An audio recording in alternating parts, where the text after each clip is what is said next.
Alan Watts está considerado como uno de los mejores intérpretes del pensamiento oriental.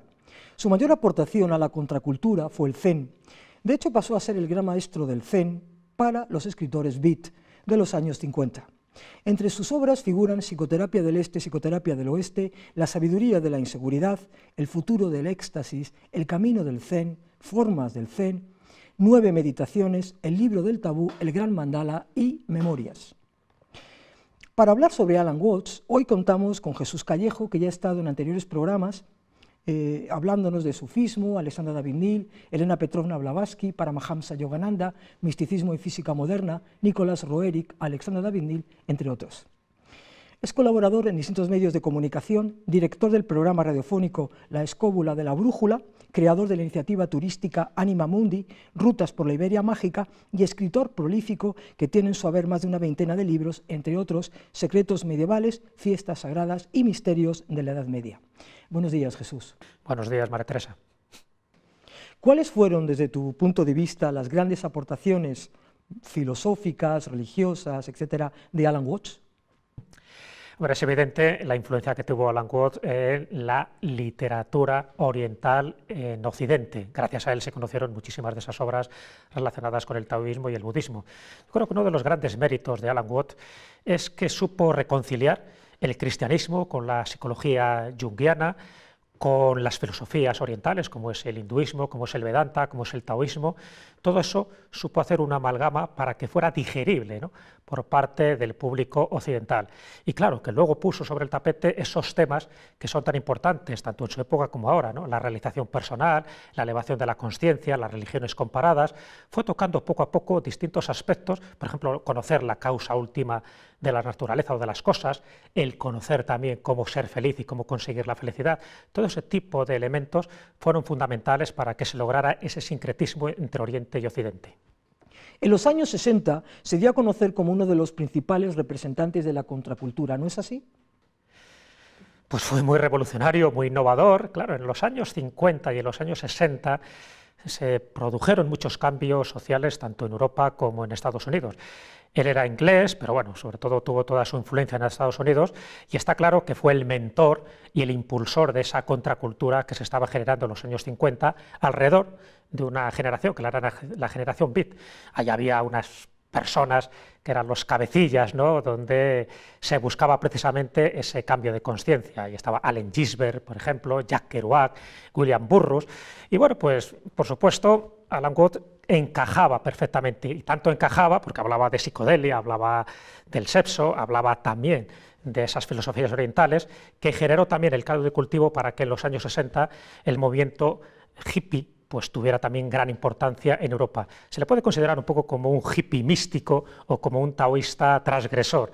Esa fue la gran aportación que tuvo Alan Watts, hasta el punto que uno de sus libros, La cultura de la contracultura, incide sobre esto. Él habla de esa revolución de la consciencia, hace un análisis histórico de todos estos movimientos sociales, donde lo que se buscaba era el contacto con la divinidad, las experiencias místicas, la meditación, en fin, ir en contra de ese pensamiento más ortodoxo o más convencional. Y eso se consiguió perfectamente con la contracultura que él preconizó, y además él la vivió en su vida pues bastante agitada que tuvo. Su vida, un tanto bohemia, se caracterizó por su compromiso social con el medio ambiente y la ecología. ¿Es así?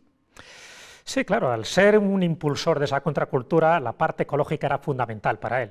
Es cierto que si miramos la biografía de Alan Watts, es un poco de todo, ¿no? El hombre fue budista, fue transgresor, fue incluso en algún momento de su vida un sacerdote anglicano y sobre todo fue vegetariano. Él propugnaba mucho por este tipo de comida, por esta dietética, y una vez le preguntaron por qué él era vegetariano, igual que fueron grandes prohombres y grandes científicos del siglo XX, como Edison, como Einstein. Y él, cuando le preguntaba por qué era vegetariano, decía porque las vacas gritan más que las zanahorias. Entonces, él le interesó mucho esa disciplina. De hecho, él conoció a Gary Snipers, que también era un representante de la generación beat, Y Snipe lo que hacía es que tenía un grupo muy importante en San Francisco donde se propugnaba ese movimiento global de lo que ahora llamaríamos un poco la ecología consciente. Y él, junto con una serie de amigos, pues intervino directamente ahí, con su vegetarianismo, también con ideas, por ejemplo, muy revolucionarias dentro de el interiorismo, y también con la jardinería. ¿Para qué? Para crear una alimentación más sana, porque pensaba que es fundamental para llegar a estados místicos que el cuerpo también estuviera sano. Entonces, bueno, hizo una especie de totum revolutum fantástico, porque tuvo muchísimos seguidores en la zona de California, y de hecho también quedó muy ampliado por un programa de radio que tenía en Berkeley, y en ese programa de radio, que lo mantuvo durante los últimos 20 años de su vida, pues popularizaba sus ideas, y dentro de sus ideas místicas, religiosas, filosóficas, cómo no, estaba la de ser vegetariano, y mucha gente se hizo vegetariana gracias a su influencia. Alan Watts ha sido uno de los principales introductores de la filosofía zen en Occidente. Sus dos especialidades fueron el budismo zen y el taoísmo, y dos de sus obras precisamente se titulan El camino del Tao y El camino del Zen, donde iba a dar a conocer la mística oriental, o esa parte de la mística oriental. Fíjate que la palabra Tao es como muy críptica, ¿no?, tanto en Oriente como en Occidente, y gracias a sus obras mucha gente empezó a entender un poco lo que era el Tao, lo que era ese camino, esa vida. Él lo entendía como una liberación personal, como un canto a la libertad. Entonces él empezó a popularizar estos términos como el Tao, es decir, como ese sendero de la naturaleza, el Wu Wei, por ejemplo, la no acción, que lo llamaba como el no forzar las cosas, y sus obras pues empezaron a ser tan populares como podía ser el I Ching, o como podía ser el arte de la guerra, en fin, como podía ser ese tipo de obras que eran clásicas dentro de esa literatura oriental. Entonces, gracias a él se consiguió que el Tao empezara a ser un poco más conocido, que se dieran cuenta que el Tao formaba parte de todas las circunstancias de la vida, hasta el punto que si tenías una cierta comprensión del taoísmo, y el famoso símbolo, ¿no?, del taoísmo, tendías a ser un poco mejor persona, porque entendías mejor tanto el mundo real como el mundo invisible. Él utilizaba mucho una frase de Confucio, diciendo que si tú por la mañana entiendes el Tao, por la tarde te puedes morir a gusto. Es decir, es como que hubieras conseguido una cierta trascendencia.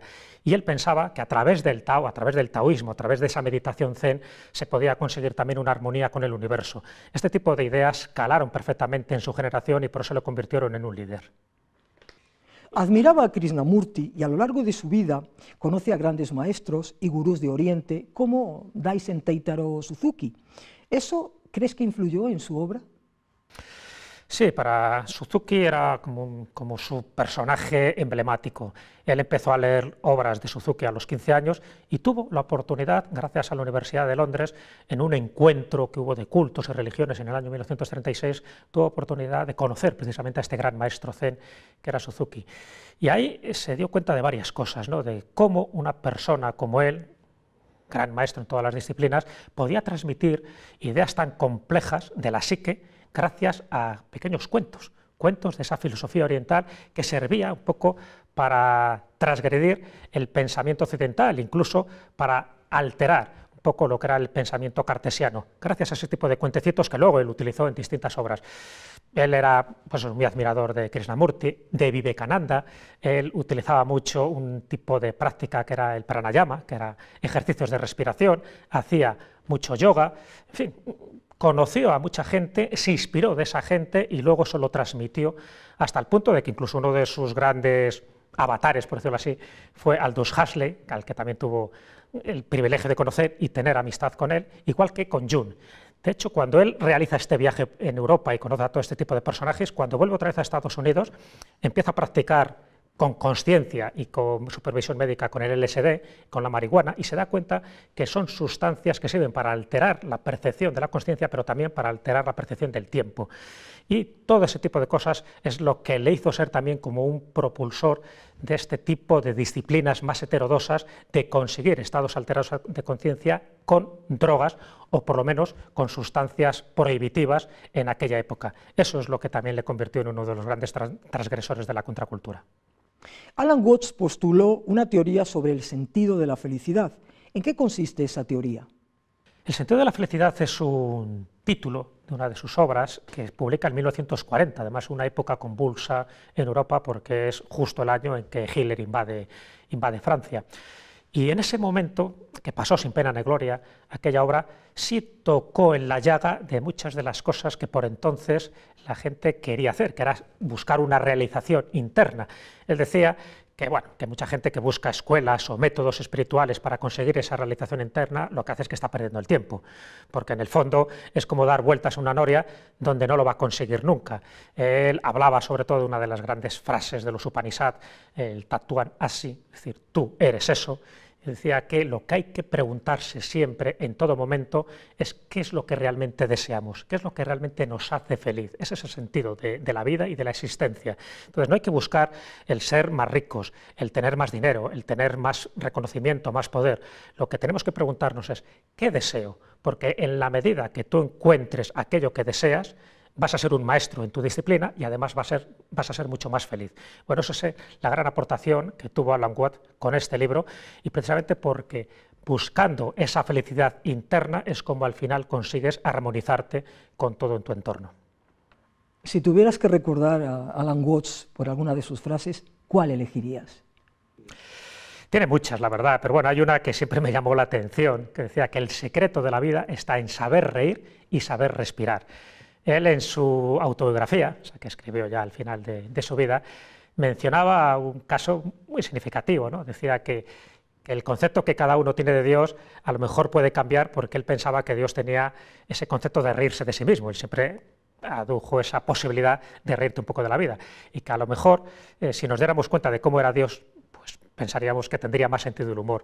Y ponía el ejemplo de un maestro zen que decía que para meditar no había que adoptar la postura del loto ni nada parecido, que él practicaba una meditación muy curiosa, que era estar de pies, ponerte las manos en la cadera y soltar unas cuantas carcajadas durante 10 minutos, que eso te liberaba de todas tus tensiones y que eso era una meditación perfecta.